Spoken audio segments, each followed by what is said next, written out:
O Vasco ontem chegou a praticamente sacramentar a contratação do zagueiro argentino Ian Glavinovic, do News Old Boys. Mas a negociação melou a transferência do Ian Glavinovic para o Vasco da Gama, porque o News Old Boys não conseguiu enviar a documentação antes das 11h59 de ontem, quando a janela de transferências se encerrava. As partes já haviam chegado a um acordo, mas essa burocracia não foi superada a tempo e o Ian Glavinovic não será jogador do Vasco da Gama. A janela fechou e o Vasco não conseguiu registrar o atleta.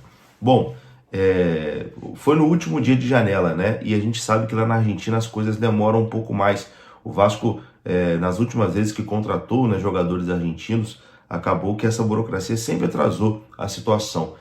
Mas é uma vergonha, né? É uma vergonha o Vasco ter tido praticamente uns 2, 3 meses de janela de transferências e o Vasco não ter contratado a sua prioridade, né? Que era contratar um zagueiro. O trabalho até agora do diretor Marcelo Santana é muito fraco, né? Muito ruim. A prioridade era ele contratar um zagueiro e ele simplesmente não conseguiu trazer um zagueiro para o Vasco, né? Tentou aí no último dia de janela e acabou com a burocracia não conseguindo trazer. O Vasco chegou a negociar com Maurício Lemos, com Rafael Tolói, enfim, com um monte aí de zagueiro, não fechou com nenhum e quando fecha no último dia não consegue registrar esse jogador a tempo. A nossa realidade é que a zaga continua no momento sendo Léo Pelé e Maicon, né? Mais uma vez, ainda tem o João Vitor, é claro, João Vitor e Maicon, Léo Pelé de reserva imediato. Enfim, o setor mais carente, né, que mais precisava se reforçar, acabou a janela e o nosso diretor de futebol, Marcelo Santana, não conseguiu trazer um reforço para essa posição. Complicado, né? Complicado, que trabalho fraco até o momento do diretor de futebol do Vasco, Marcelo Santana. Ele agora tem esse prazo extra, né? Tem esse prazo aí de uma semana para poder contratar jogador que está livre no mercado, né? Jogador que está sem contrato desde antes da abertura da janela de transferência. Vamos ver se nessa semana que está faltando o nosso diretor de futebol consegue fazer o seu trabalho e trazer um zagueiro. Até o momento, muito ruim o trabalho do Marcelo Santana, que só apareceu para dar aquela entrevista patética, né? Depois da vitória do Vasco contra o Atlético, onde ele pede desculpinha ali para o Atlético Paranaense. Enfim, lamentável, né? Lamentável. A gente segue aqui a nossa pauta.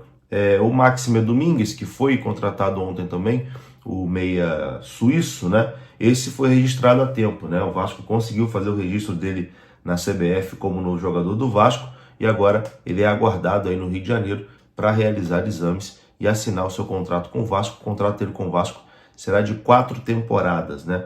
Eu não vou fazer análise, só vou trazer números, ou só vou trazer nomes, porque se a gente for fazer uma análise aqui, a gente vai fazer um vídeo de quase uma hora de relógio. E a intenção não é essa, é só trazer nomes que estão no mercado e que podem reforçar o Vasco.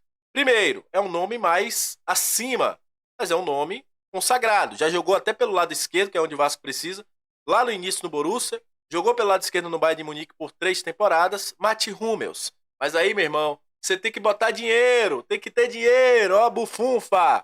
É salário alto. E é um jogador que resolve. Jogou muito pelo Borussia Dortmund na última temporada, inclusive levando o Borussia Dortmund à final das Champions League. É um nome que o Vasco poderia buscar.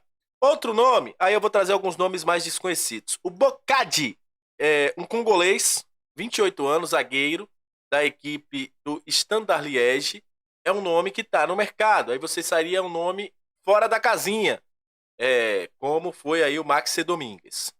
Outro nome que também você pode observar no mercado da bola é esse rapaz aí, ó, Guzmán Coroço, Guzmán Caruso, é jogador uruguaio, 28 anos, mas aí ele atua pelo lado direito. O Vasco teria que ou continuar com alguém, a improvisar alguém do lado direito ou continuar com o Léo, pelo lado esquerdo, na verdade, que o Guzmán joga pelo lado direito, 28 anos, é um uruguaio, tá no mercado depois de deixar o Charlotte, time da MLS, jogador aí, zagueiro.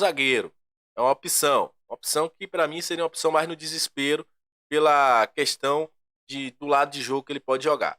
Tem também uma opção mais maluca, vamos dizer assim, saindo da casinha, Kiaé, jogador que passou pelo Milan, também tá livre no mercado, é um jogador bastante conhecido. Tem também o Sérgio Ramos, que é jogador que passou pelo Real Madrid, PSG, estava no Sevilha, também está livre no mercado. Aí seria uma opção mais cara, obviamente, para você trazer no mercado da bola. E tem um cara que eu já falei aqui, inclusive, dele.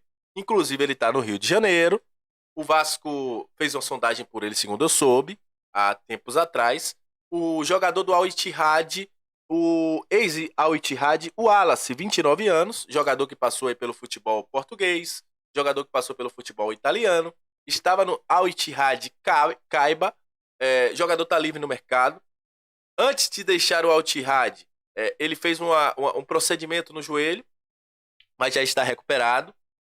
Está fazendo trabalho físico, jogador, inclusive esteve no Newton Santos assistindo o jogo do Botafogo e tinha rumores que ele poderia reforçar o Botafogo. É um nome mais acessível. No mais, tem o Marlon, e eu nem vou falar porque é um jogador que não foi bem nem no Fluminense, entre outros nomes que tem aí. Agora é simples, o Vasco vai ter que buscar a xepa da xepa, é o que eu falei.